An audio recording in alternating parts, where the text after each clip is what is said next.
The CoinWeek podcast is brought to you by PCGS, the standard in the rare coin grading industry. To learn more about current grading specials and programs, visit www.pcgs.com. In this special CoinWeek podcast supplement, I reached out to early American Copper's president Bill Eckberg to talk about the passing of Bernard Allen Edison, one of the most significant collectors of copper coins in the 20th century. You probably know him by his nom de collectionneur, R. Tettenhorst, or Tet, as many in the hobby knew him. He and his friend and fellow St. Louis resident Eric P. Newman assembled the record-smashing Missouri Cabinet Collection, which was sold in recent years by Goldberg's. The 90-year-old elder statesman of the hobby passed away on April 18.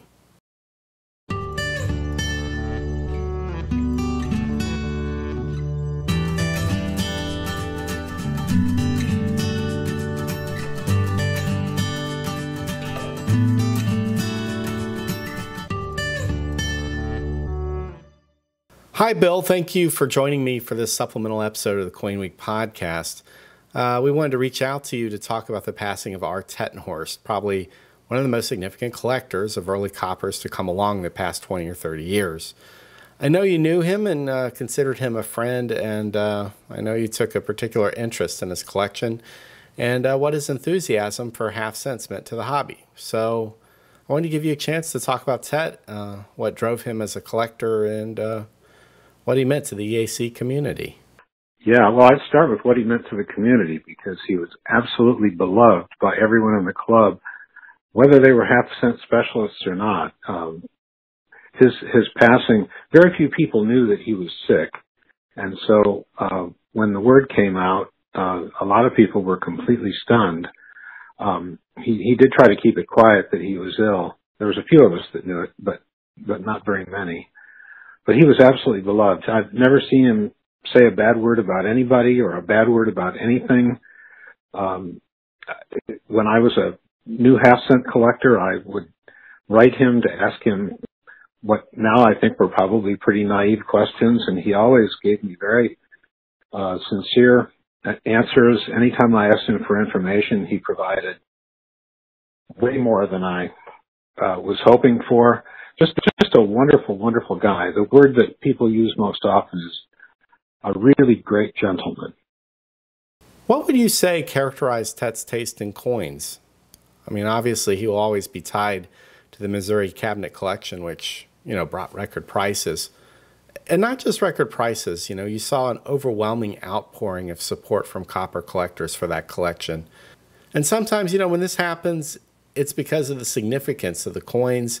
But other times it's because of the significance of everything that surrounds the coins, from pedigree to advanced metrics of condition census among experts to the coin's place in the broader context of a sophisticated study of the series that many early copper collectors appreciate. The Missouri Cabinet was one of those magical collections that, it really had it all. Well, it certainly did.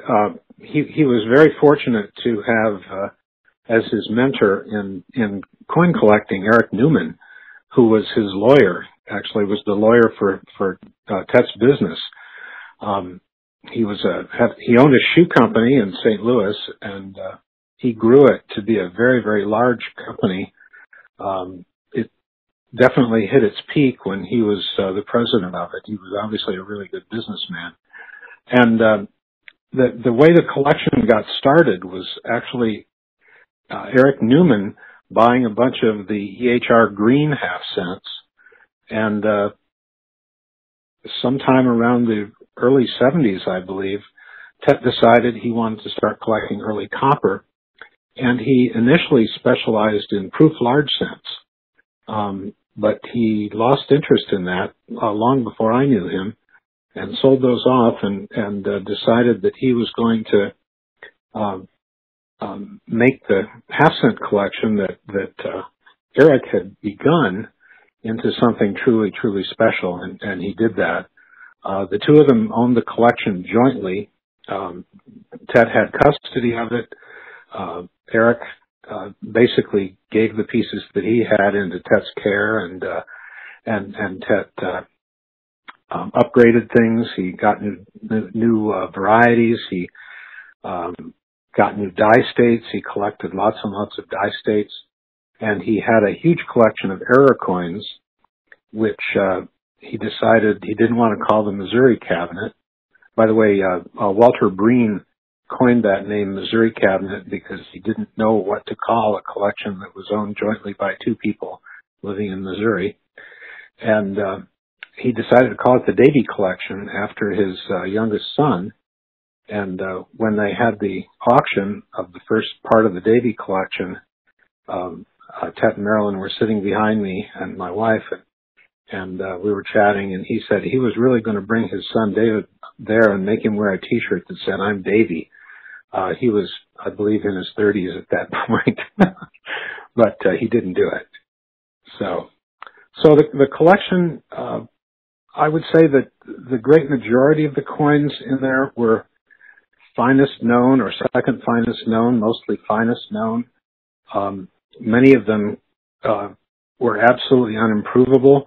The most famous one, I guess, is the 1797 or 1794 Cohen 7, rather, that PCGS graded mint state 67 red brown, which made it the highest graded half cent, I believe, of all.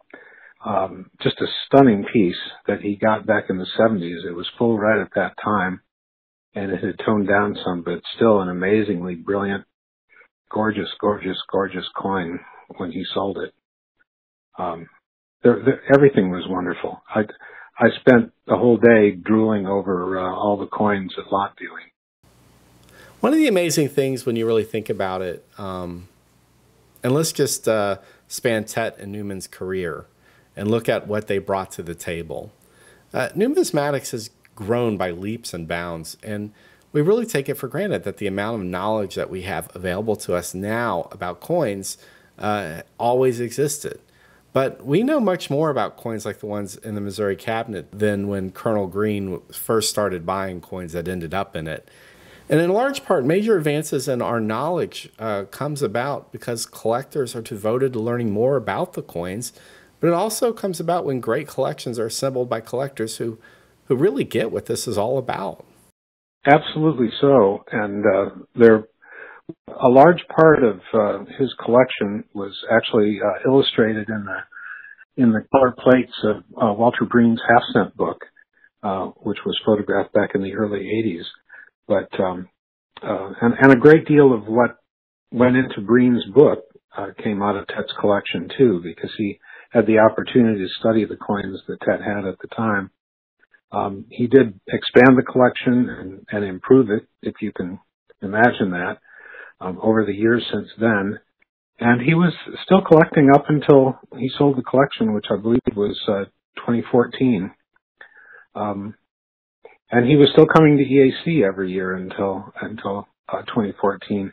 He did become ill, which made it hard for him to travel, and he did not want to tell anybody that he was ill, but again, as I said, a few of us knew it, and his message to us about a month before he died was that he's getting better every day and look forward to seeing us. So that gives you an idea of the kind of guy he was. He would come into the half-cent happening at an EAC meeting, and he would sit down just with a big grin on his face, and he would talk to anybody about anything. There was absolutely no pretense whatsoever in the man. You know, I agree wholeheartedly with what you just said. What I've heard from many people in the hobby, and this is what makes, I think, the copper community really stand out. In my experience, anybody can get into copper coins. Now, you need serious financial resources to play at the highest levels, but anybody who is serious about learning, even if it's on $50 or $200 coins, will get treated with respect and enthusiasm from most of their fellow collectors in the EAC. And Tet gave his time and knowledge without reservation to so many people over the course of his time with us as a collector.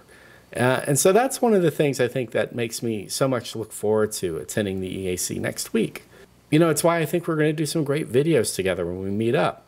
But more than that, I think next week is really about collectors getting together and enjoying each other's company and enjoying the hobby and having that special block of time set apart where it's about sharing enthusiasm. sure, people talk about the wonder coins and that kind of thing because we love to see them.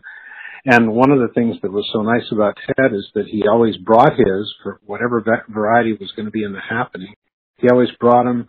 They were never in slabs.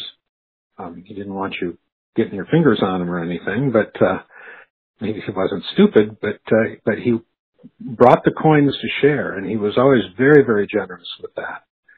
And that is characteristic of EAC. I think most people that go to EAC conventions, and we're having ours next week, go there to see their friends. That's certainly what I do. We get along very well. We are, I think, much more interested in seeing each other and seeing what each other's been up to and catching up. The Bourse is an important part of the EAC convention, just like it is of any coin show. Our educational forums are very well attended, and people ask a lot of good questions. They're very successful. But I think it's a social event more than anything else. And it's probably the only coin club you can say that about. Well, Bill, thanks for taking time to talk to me about TET. I know you have a lot to do before you get up to Michigan next week, but I look forward to seeing you soon.